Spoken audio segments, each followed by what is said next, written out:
Je vois notre passé, toutes ces années s'envoler. Accorde-moi cette danse qu'on finit sans beauté. 7h45, l'invité du jour, en direct sur 92.3 et en vidéo live Facebook, sur la page RGFM. Et il est 7h45, on est en direct et demain, 2 rassemblements sont organisés à Montluçon à l'initiative notamment de la CGT, rassemblement à 11h devant par exemple la direction du centre hospitalier de Montluçon, puis à midi, place Piquant. C'est finalement la reprise de la mobilisation sociale, on en parle ce matin avec Laurent Drusiac, bonjour. Bonjour. Secrétaire de l'Union départementale CGT, c'est un petit peu le déconfinement social finalement. Pour vous, il était important là en ces jours d'après confinement de voilà faire valoir vos revendications finalement, c'est ça le but. Oui, alors donc demain, même si c'est une journée qui part spécifiquement autour des problématiques de santé, il nous a paru important de remettre un petit peu en évidence les revendications sociales, parce que quand bien même pendant près de 3 mois, celles-ci ont peut-être été moins audibles dans le paysage, du fait de la situation qu'on connaît bien. Justement, ces 3 mois ont mis en évidence des inégalités sociales importantes et qui ont donné peut-être encore plus de poids aux revendications qu'on porte depuis des années. Donc ce 16, c'est peut-être un des signaux qu'on donne pour dire maintenant il faut à nouveau faire entendre notre voix. Vous estimez que le message que vous portiez depuis déjà quelques temps, il est aujourd'hui peut-être plus à même d'être écouté finalement du fait de ce qui s'est passé, ça a modifié clairement la donne? Certainement sur beaucoup de sujets, alors, sur le sujet bien entendu de la santé, quand nos organisations syndicales, le personnel de santé et leurs représentants disaient depuis des années qu'il fallait des moyens supplémentaires pour pouvoir exercer, il fallait que ces métiers soient revalorisés, il fallait en arrêter en vérité avec les politiques et les plans santé qu'on a connus depuis des décennies, qui avaient pour logique toujours de réduire les moyens, réduire le personnel, et on s'est rendu compte que la crise sanitaire a mis en évidence tous ces besoins. On s'est rendu compte que dans notre pays, il n'y avait plus que 5000 lits de réanimation, là où il y en avait encore 10 000 il y a quelques années.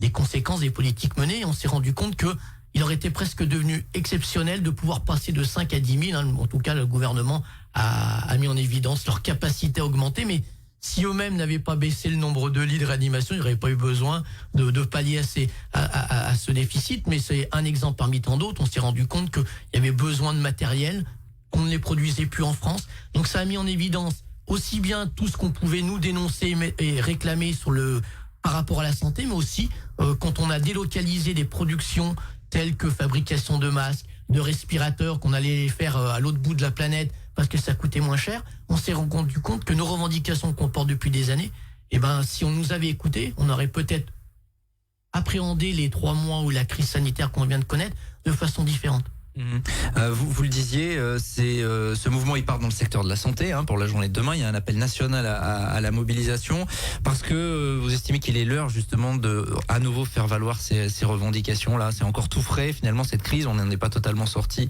Il faut aujourd'hui relayer les messages que vous aviez déjà évoqués auparavant. Oui, c'est ça. On s'est rendu compte notamment pour le personnel de santé, mais que ce qu'on avait dit a eu un écho et a reçu un écho par rapport à la population qui s'est rendu compte, on va dire de façon criante, ce qu'on disait était nécessaire et était réel. Et on a vu qu'il y a eu un soutien au personnel de la santé qui s'est développé. Il y a l'exemple bien sûr des applaudissements tous les soirs à 20h, mais il y a aussi toutes ces collectes, ce soutien qui a été apporté au personnel de santé. Nous on dit que aller un peu au-delà de ce soutien d'applaudissements ou de dons, venez soutenir de façon concrète le personnel de santé, puisque malheureusement, il faudra un peu plus que de belles promesses pour répondre de façon, on va dire, efficace aux revendications qui est portées par le personnel de santé. Alors, vous parliez de promesses, justement, le président a fait plusieurs allocutions où il a expliqué sa volonté de changer. Finalement, vous y croyez à ce monde d'après, notamment dans ce domaine de la santé? Je crois pas tellement aux belles promesses du président Macron. Depuis 3 ans, il en a fait beaucoup. Il nous a beaucoup expliqué qu'il avait entendu, qu'il avait changé, la main sur le cœur. Il a même cité les jours heureux. Il suffit pas forcément de s'approprier les symboles des autres pour porter des vraies politiques de progrès social. Non, je ne crois que ce que je vois, et pour l'instant, le Ségur de la santé, ça reste une coquille vide où il y a de grandes promesses, Mais concrètement, on continue de la même politique de ce qui était prévu, c'est-à-dire le plan santé 2022. Certes, il y a quelques revalorisations sur certaines catégories de personnel de santé, mais pas tous. Mais on continue de supprimer des postes à l'hôpital de Montluçon. Entre l'année dernière et cette année, il y a 4 postes de supprimés et la directrice nouvellement nommée explique qu'elle ne créera pas de postes sur 2020. Donc, quand on dit qu'il y a besoin de personnel, ça semble très peu entendu. Donc, les promesses qui ont été faites, on n'y croit pas et on pense que si on veut faire bouger les lignes, c'est toujours la mobilisation du plus grand nombre qui est nécessaire. Justement, vous y croyez à cette mobilisation? Effectivement, il y a eu ces applaudissements, il y a eu ces dons finalement, mais au moment de vraiment venir peser dans la bataille, est-ce que vous pensez que ça aura changé quelque chose dans l'esprit des gens? On sait que c'était compliqué, y compris à l'hôpital de Montluçon. Il y a eu des rassemblements qui ont rassemblé pas mal de personnes, mais jamais finalement autant que ce que vous espériez. Eh ben écoutez, on espère en tout cas qu'il y aura cette prise de conscience. En tout cas, nous on essaie d'y travailler, on essaie d'emmener des éléments d'appréciation justement pour que les gens s'approprient tout ça. Donc on espère, oui, moi je dis à toutes ces personnes qui se sont mobilisées, le meilleur soutien que vous pouvez apporter, c'est d'être présent demain sur les lieux de rassemblement. Alors vous le dites dans le tract qui est distribué, la crise sanitaire ne doit pas être le prétexte globalement à de nouveaux reculs sociaux. C'est votre crainte ça aujourd'hui? Oui, écoutez, moi j'ai hier dans la même journée, j'ai entendu le président du MEDEF invité sur un plateau télé hier dans l'après-midi ou en matinée qui expliquait il faudra produire et travailler plus en France et il faut déconfiner très rapidement. Et hier soir, comme certainement d'autres, j'ai entendu le président Macron, j'ai l'impression qu'il avait bien écouté ce qu'il lui avait dicté le président du MEDEF. Il a dit exactement ces mêmes termes. Il faudra produire et travailler plus en France. Et pour ce faire, on commence déjà par déconfiner. Donc je vous fais pas l'article, mais il a déjà annoncé à partir d'aujourd'hui et pour les semaines qui viennent qu'on ouvrait en grand toutes les vannes. Donc on retourne tous au travail. Il va falloir faire des sacrifices. Donc on sent bien que derrière des mots qui ne sont pas dits, il y a une volonté de dire aux salariés maintenant les efforts c'est de votre côté qui doivent être faits. C'est quoi que vous craignez? C'est une augmentation du temps de travail? C'est des jours de congé qui sautent? C'est quoi? C'est les deux et peut-être même plus largement que ça. Les jours de congé qui ont déjà sauté, les ordonnances crise sanitaire qui sont passées ont permis aux employeurs par certains accords de prendre de 6 à 10 jours.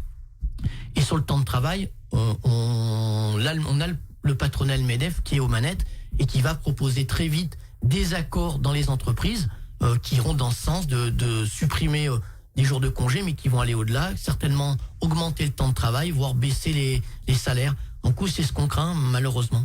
Vous allez être évidemment très attentif sur ces questions-là dans les prochaines semaines, les prochains mois, parce que ça risque de durer.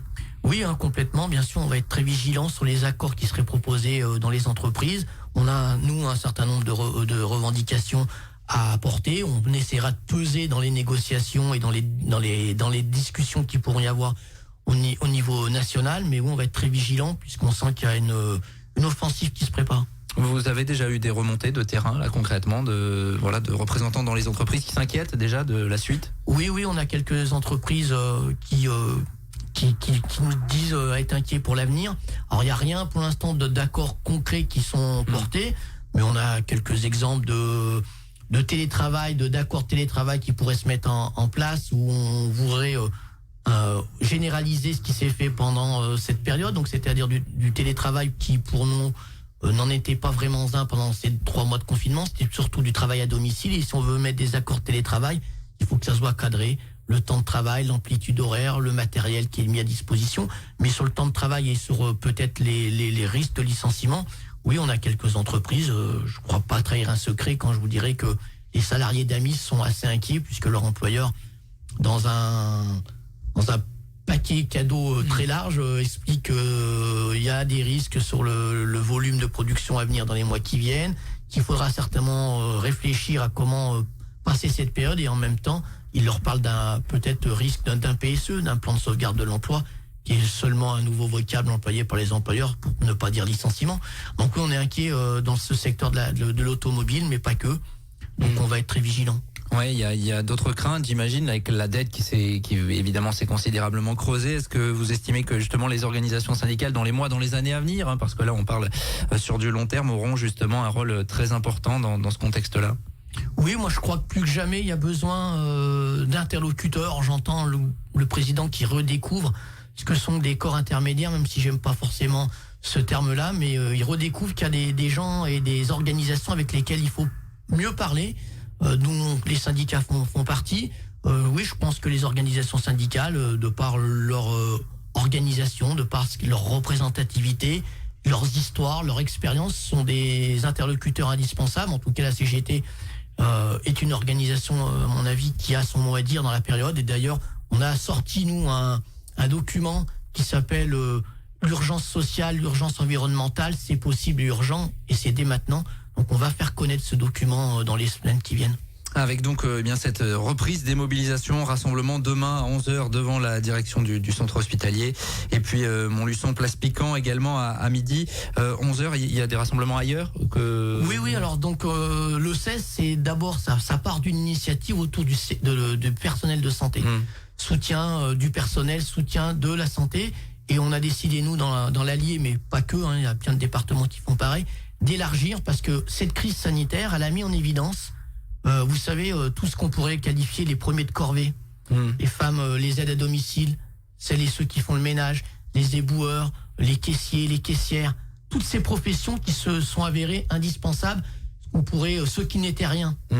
Ils sont aujourd'hui à revaloriser en termes de salaire et de considération. Donc, après les rassemblements à 11h devant chaque établissement, notamment de santé, à 12h, place Piquant pour Montluçon, on appelle ces différentes professions à venir converger et faire connaître leurs revendications. Laurent Andrusiak, secrétaire de l'Union départementale CGT de l'Allier, merci d'avoir été avec nous. Merci à vous. Ce matin, 7h56 sur RJFM.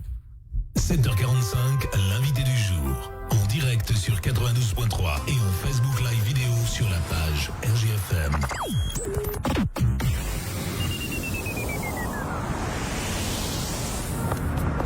Salut Véro, tu viens d'où comme ça? De la boutique Paprika Plus. Je me suis offert un joli haut, je l'adore. Regarde. Waouh, sympa, tu as bon goût. Merci, ils ont aussi les marques